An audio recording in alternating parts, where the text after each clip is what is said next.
What's going on, everybody? Steve Wallace here, and welcome to How Analysis. I'm going through all the aspects of it that create this modern day Gesamtkunstwerk. You know what I'm saying? So I'm super excited because I got my homie here. What's up, Larob? Give it up for Larob. Yo. So yeah, man, I wanted to have you on here. A couple of reasons why. First, of course, you're in the film, which thank you for being in the film because that was awesome. And secondly, because of the fact that I know you from the opera world, the classical music world, most of the other people in the film I know from like R&B and from hip hop or whatever. I sell Hal King as an R&B opera, and there are certain aspects that people that are inside opera get that really make this an opera. So I guess my first question is, when I talk of Hal King as an R&B opera, what are some of the things that phrase means to you? When we first talked about it back in 2017, to think about opera, I think I was so deep in the opera world that I was like, oh, okay, this is gonna be, it's very strict.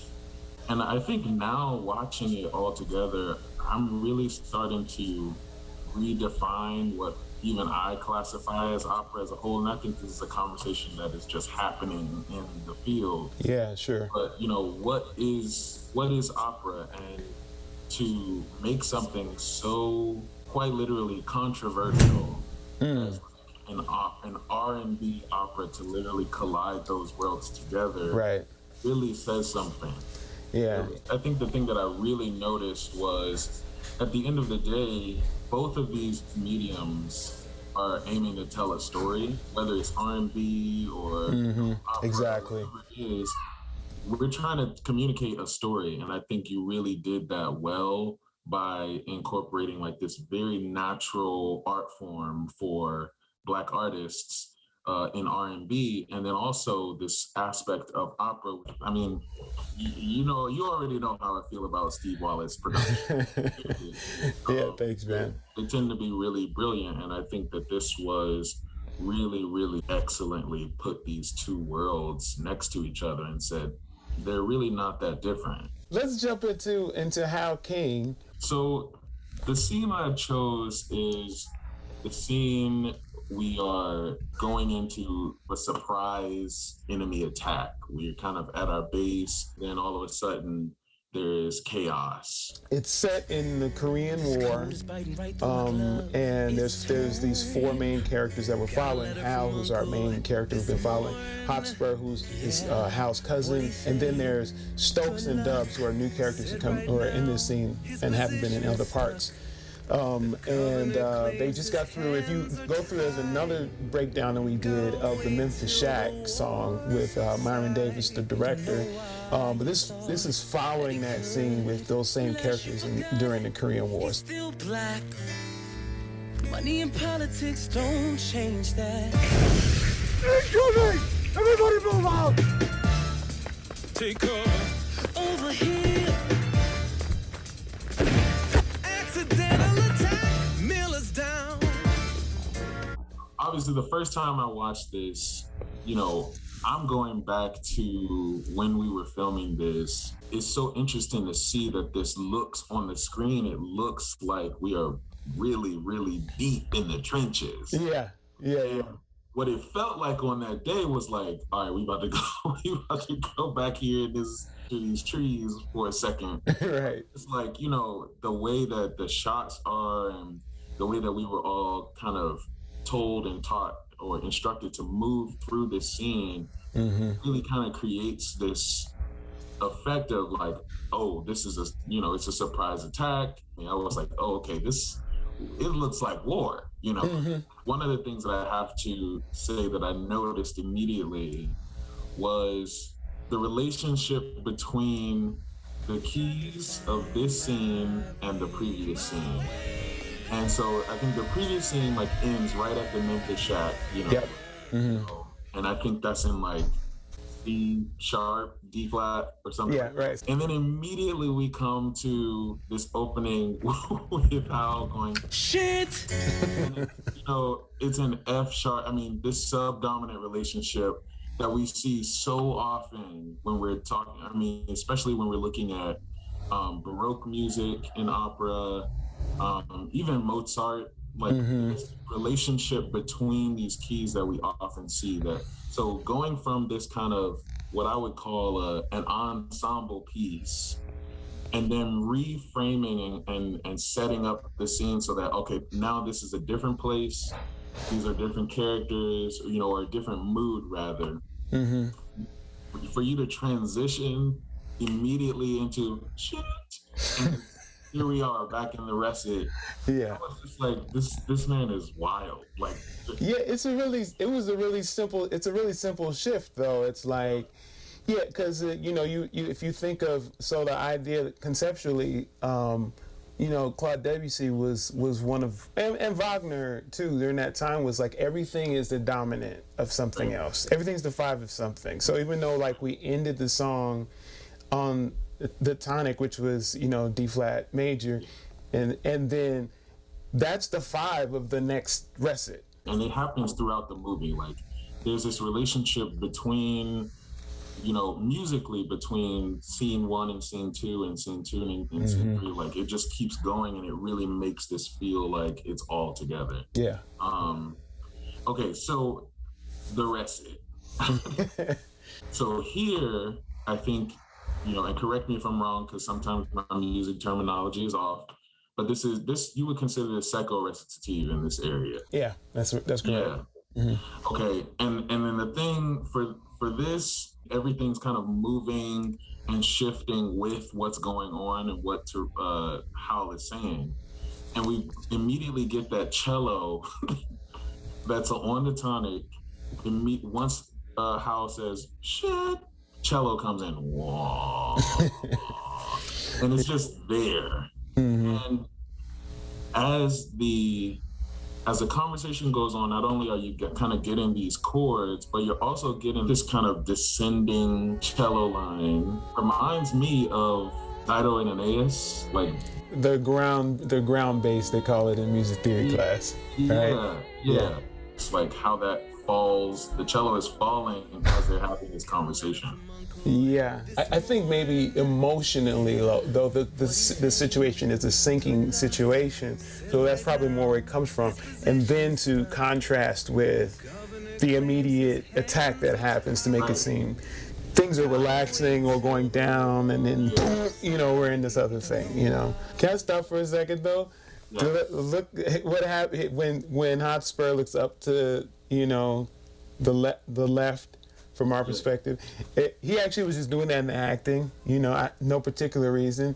And then Kareem Walks, who was our editor, chose to put that effect of the helicopter flying in, like he's looking at the helicopter. Yeah. So little details like that makes it like, oh, that's cool that you did that. But let's continue. You thought that he could, last you forgot, he's still black. Money and politics don't change that. So that last chord is not a recit chord, right? No, not at all. Another thing I tried to do in the recits was I would just sprinkle in something that was clearly like either jazz or black music related, R&B or something. From time, so we're not like stuck in like, okay, we're in Handel or Mozart right now. Just a reminder is like, okay, this is the world, but we're framing it within the structure of typical secco recitative, you know what I mean? And then what happens right before the surprise comes is this kind of tension between, I think it's like this A flat G, it like kind of toys there, like da da da da da. Now that thing is actually it's somewhat related to the jealousy motif. Yeah. So the jealousy motif is.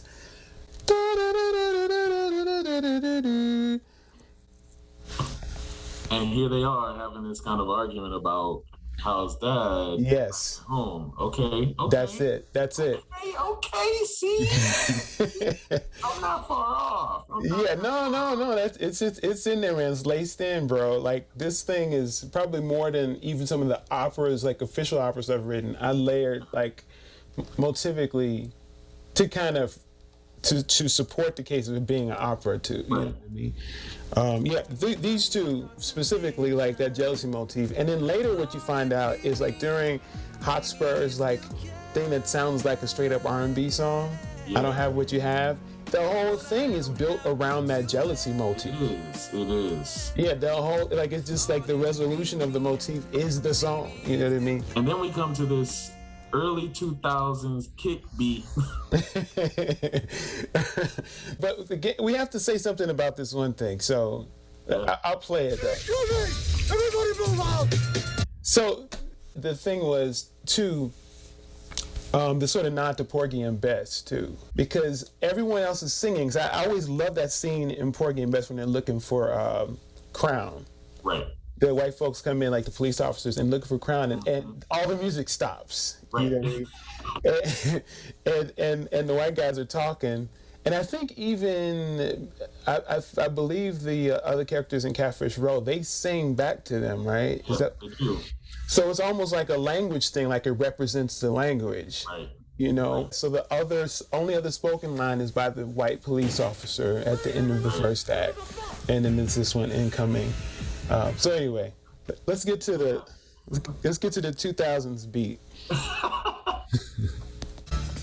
Take over here. Accidental attack, Miller's down. We have to move out, make our way to the hill. The Koreans are setting their aim towards the field. Now, there's shelter in those caves. How will we make it past the blaze? Follow me up this way.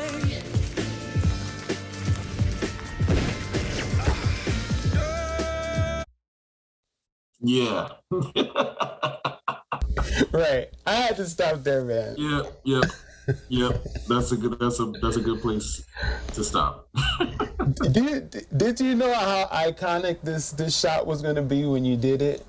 I really didn't. And you know, when the trailer came out, and this was a frame in the trailer, I was like, wow.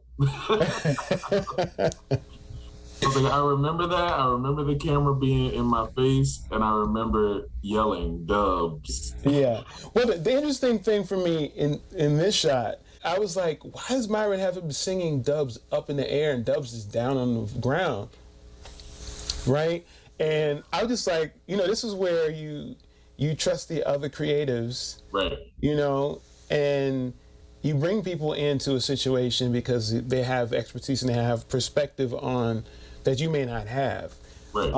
But he had this vision for this shot with you like looking up, and it's so much more dramatic. You know what I mean?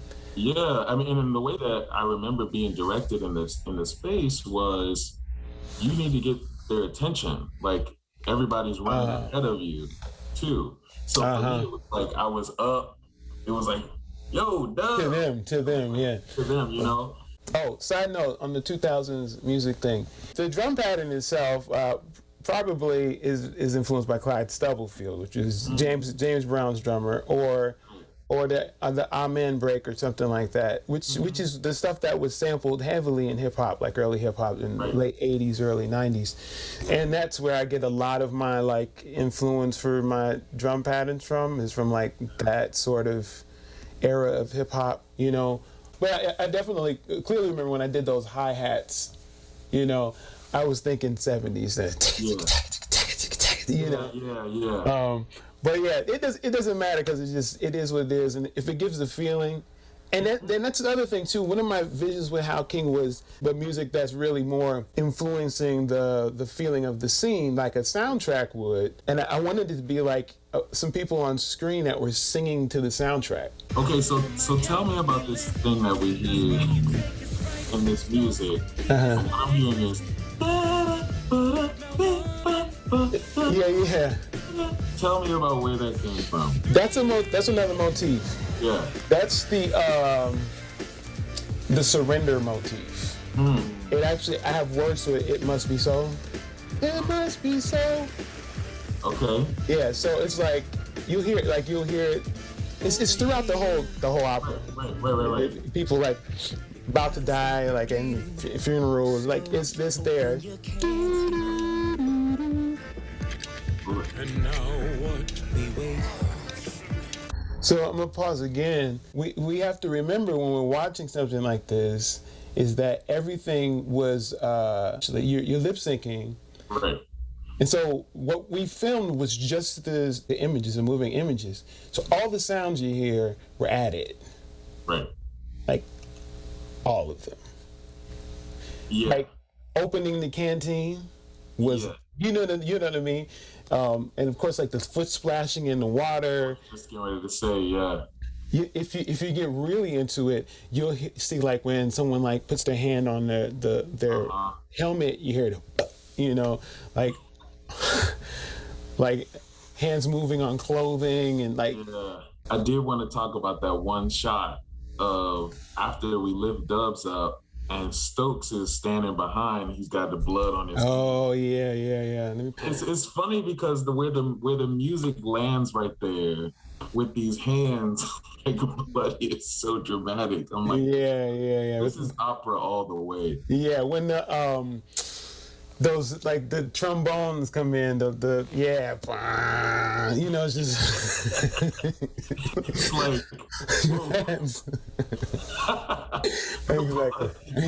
exactly. It's great. Yeah. That's what we love. This is why we love opera, everybody. This is, it's the moment I'll never, and I always go back to this anytime somebody talks, why do you love opera so much? It's like, you know, and I'll never forget when I saw Tosca for the first time, and I had no spoilers. I didn't read anything. I was just reading the subtitles as it went, and like she's back to the nothing and like looking towards these soldiers that's going to either kill her or arrest her or whatever, and she just fell back like, Scarby, I'll see you in hell. And it was just, and then the motif came. I was like, oh my gosh. And that's the thing. That was the thing for me. That is definitely the thing. And it's funny because I was just telling somebody that had I not been introduced to the like kind of classism of opera, I would have been in it deep, because my first experience with opera too was just going in cold, seeing something super dramatic. I don't even know. I feel like my first real opera that I went to see was like Tales of Hoffmann or something. Oh, nice. And just so many different, I mean, the drama was everywhere. I was like, what is happening? And Hoffmann's a little weird too. It's a little quirky, yeah. Like, what? Why is everybody so okay with this happening? So yeah, there's so much drama that happens, just like this image where it's like these bloody hands, and then we hear the music go. Yeah. You out of your mind? He's right. We can't just stand on by. They'll keep moving in until we get up high. It's time to go. I won't leave you here. Give them the canteen. We got to talk about them lines.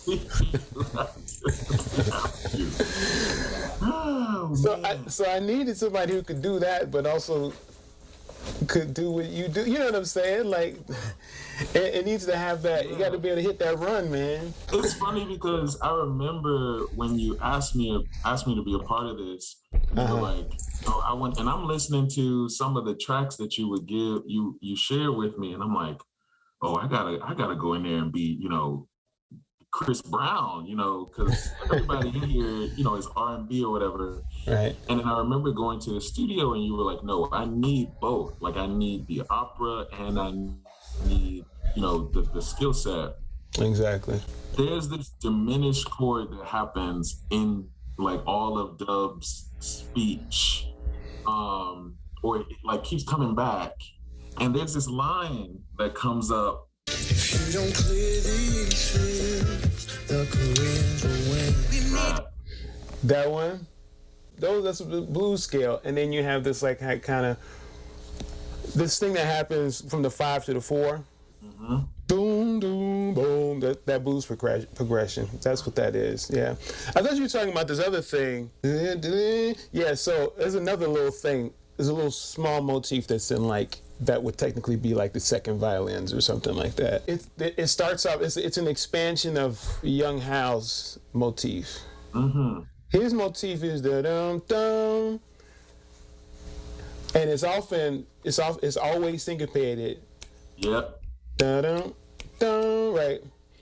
Young Hal, Young Hal, right? That's that. Yeah. And so, because it goes, we are now black, right? Yeah, and that happens. It happens a couple of times. And what's funny to me is you saying that this scene, you know, that's what that musical motif is meant to be. Mm-hmm. And then when Stokes decides to be like, I won't leave you here, that run there in the mix of kind of this dialogue is just like, yeah, I'm not about to leave this. Yeah.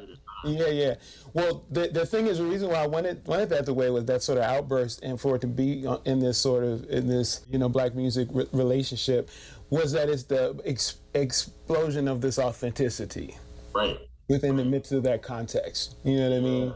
Because everything else is like, but now what? We wait. You know, and it's all just like, but then I won't leave you here. Then it's like, you know. And that's exactly what this reads for me, is that like Stokes is he's lost his mind. He's done. He's tired. Yeah, look at that face. Look at the face, Ricky. He's like, what the hell are y'all talking about? Like, exactly. You're not leaving. Give him the canteen. I can't.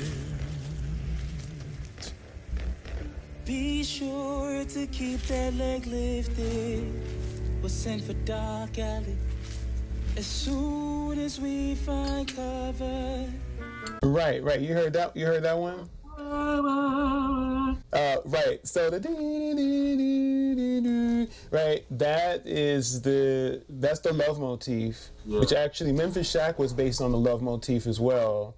Yeah. And then it's like expanded, it's like repeated again as you continue down the chromaticism. Yeah. Like when I was working that with Tyreek, and then like the other people that are more typically R&B singers first. Right. Stuff like that was always like, you want me to do what now? Because maybe da da da, maybe. Right. But you want me to go da da da da da. At the beginning, when we were talking about the the jealousy motif, where it kind of has that same chromatic thing that happens at the beginning in the recit, and then now it's like not jealousy, it's kind of this kind of brothership, and we're like, that's also interesting. So I don't know if they were spliced together at all, but it's interesting to kind of compare those two motifs in the scene, where it starts off with this kind of like jealousy and tension, and now we're here kind of at this realization that like the only way we're gonna get through this is together. Yeah. So now we gotta put there's that motif again that's like, it could be jealousy, or it could be we need each other because yeah. Well, the thing is this if we were to psychoanalyze the concept of jealousy, I mean, you know what I'm saying? So it has to be within this sort of context where something that's in vicinity to you, right? Right. So you have to appreciate something to be jealous about it. Right. And so there's an aspect of the jealousy motif that is that chromaticism, but then it's also the way, you know, so the love motif is the do do do do do do, right? Yeah. And then the jealousy motif is do do do do do do do do do do, right? Yeah. And so, but the first part, right? That is those three chromatic notes from the love motif too. So it's like if you wanted think about that with like neighboring tones or whatever. Yep. You know, or yeah. Oh, it's sure. all one and the same. Shout out to Antonio too. I'm looking at his face on the screen, and he is going in right now. The man was acting. I remember that. I mean, everybody was on it. But Yeah. The man was truly giving a performance. For sure. Give him his due. Yeah, you all's camaraderie in this thing was just incredible. On-set, off-set, right? And the way you all pushed each other, and just I feel like working with you on stage too, like doing Bohème, because this is to me similar to the Four Guys in Bohème in a way, right?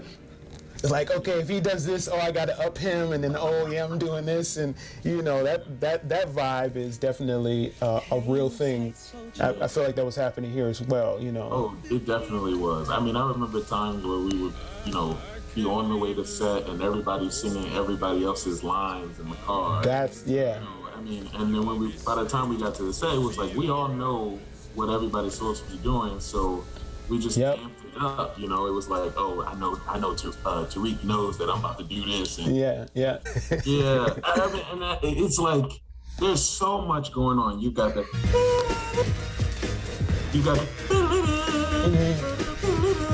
Then you got the Yep. I mean, everything is happening in this. And those are all motifs. Yes. And fragments of motifs. I need you to give us a break. Give us a break, because wow, this is really something. I mean, and it's very clear that you took the time with the music and the scenes and the story to kind of piece it together and like pair it up. I mean, it's an opera. It is an opera. I feel very strongly about that. Yeah. Shout out to Jocelyn Housley McLaughlin, D Keys, who put the libretto together. They had no idea they were doing a libretto. That's what they were doing. Tell me right this story. Boom. Yeah, it was just like, I want to do this thing. They're like, okay, cool. And they're friends of mine, so they were like, whatever you need. So they just kind of did that, you know what I mean? So, there's a screaming child in my house right now. I don't know if you hear it. It happens. It happens. That's not my kid though. I'm here with family, and there's other. But it's all good. It's all about community and coming together and watching Hal King together. That's what's all about. Yeah. Before we get offline here, I want to talk about what you're working on and tell the people a little bit about what you do, your organization, and the projects coming up. For sure. So I am the founder and artistic director for an organization called Hearing in Color. And it is basically an organization that aims to decenter whiteness in music. I mean, particularly classical music, but in order to decenter whiteness, it requires us to amplify the voices, music, cultures of many different, people, what I like to say, of the global majority.